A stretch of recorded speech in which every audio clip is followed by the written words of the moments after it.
अब कुछ नहीं हो सकता क्योंकि मैं इस शादी के लिए पहले ही हाँ कर चुकी हूँ और हमारे बापू ने हमारे रिश्ते को लेकर पहले ही बहुत कुछ झेल लिया है। मैं भी चाहती हूँ कि लड़ूं, आवाज उठाऊं, सब कुछ बदल दूं, लेकिन मैं यह कभी नहीं चाहूंगी कि मेरे कारण मेरे पिता को सलाखों के पीछे जाना पड़े।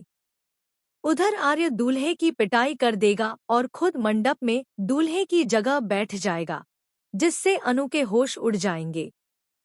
और यहीं से कहानी में आ रहा है बहुत बड़ा ट्विस्ट जो सीरियल तुम से तुम तक को एक बिल्कुल नई दिशा में लेकर जाएगा। अनु शादी करने जा रही है लेकिन आर्य से नहीं, क्योंकि आर्य और अनु की राहें अब अलग हो चुकी हैं।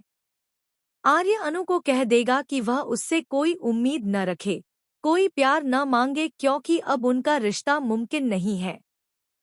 वह नहीं चाहता कि अनु पर किसी तरह की उंगली उठे, इसलिए वह खुद दूर हो जाता है। अनु के लिए यह सब सुनना बहुत ही दुखद होता है। उसका दिल टूट जाता है क्योंकि वह समझ नहीं पाती कि आर्य ऐसा क्यों कह रहा है। लेकिन असलियत यह है कि आर्य झूठ बोल रहा है। वह अनु से बेइंतहा प्यार करता है, लेकिन अपनी भावनाओं को छुपा रहा है ताकि अनु की जिंदगी बर्बाद न हो। लेकिन जब वह अनु को किसी और का होते हुए देखता है, तो वह यह सब सहन नहीं कर पाता। उसके अंदर जलन, गुस्सा, बेचैनी सब एक साथ उमड़ पड़ते हैं। वह ऑफिस में भी सबके साथ चिड़चिड़ा और रूखा व्यवहार करने लगता है। खुद को तकलीफ देता है, क्योंकि उसे यह समझ ही नहीं आता कि वह क्यों इतना परेशान है। धीरे धीरे उसे एहसास होता है कि वह अनु को खोने का दर्द सह नहीं सकता। तभी उसे दूल्हे और उसके परिवार की असलियत पता चलती है कि वे अनु के लायक नहीं हैं। यह जानकर वह और ज्यादा बेचैन हो जाता है और तय कर लेता है कि वह अनु की जिंदगी खराब नहीं होने देगा। लेकिन एक डर उसे फिर भी सताता है कि अगर उसने यह शादी रुकवा भी दी तो क्या अगली बार अनु की शादी किसी और से नहीं कर दी जाएगी? वह उसे हमेशा के लिए खो देगा। इस असमंजस से निकलने के लिए वह एक बड़ा और आखिरी फैसला करता है। वह खुद अनु से शादी करेगा। शादी वाले दिन वह दूल्हे की जगह ले लेता है। सेहरे के पीछे आर्य होता है और अनु इस शादी को सिर्फ एक जिम्मेदारी मानकर निभा रही होती है।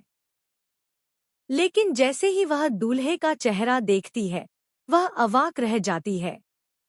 सामने उसके आर्य सर होते हैं।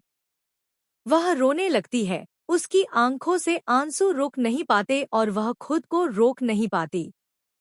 आर्य अब पूरे परिवार और समाज के सामने खड़ा होता है और कहता है कि वह अनु से प्यार करता है और अनु भी उससे। वह किसी से डरता नहीं, किसी की परवाह नहीं करता, वह बस अनु के साथ रहना चाहता है। अनु के घरवाले चिल्लाते हैं, समाज के लोग ताने मारते हैं, लेकिन अब आर्य पीछे हटने वाला नहीं है। अनु भी अब डरती नहीं। वह आर्य का हाथ थाम लेती है और कहती है कि वह भी उससे प्यार करती है और वह अब किसी के डर से अपने रिश्ते को कुर्बान नहीं करेगी। यह सिर्फ एक शादी नहीं, अब यह दो आत्माओं का मिलन बन जाता है। एक ऐसा रिश्ता जो दुनिया की बंदिशों, समाज के तानों और परिवार की नाराजगी के बावजूद टिकने की हिम्मत रखता है।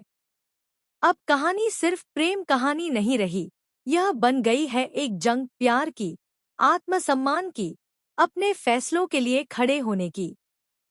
आर्य अब सिर्फ एक प्रेमी नहीं, बल्कि एक योद्धा है, जो अपने प्यार को पाने के लिए, उसे बचाने के लिए किसी भी हद तक जा सकता है। अनु अब सिर्फ एक मासूम लड़की नहीं रही, अब वह भी अपने अधिकार के लिए खड़ी होने वाली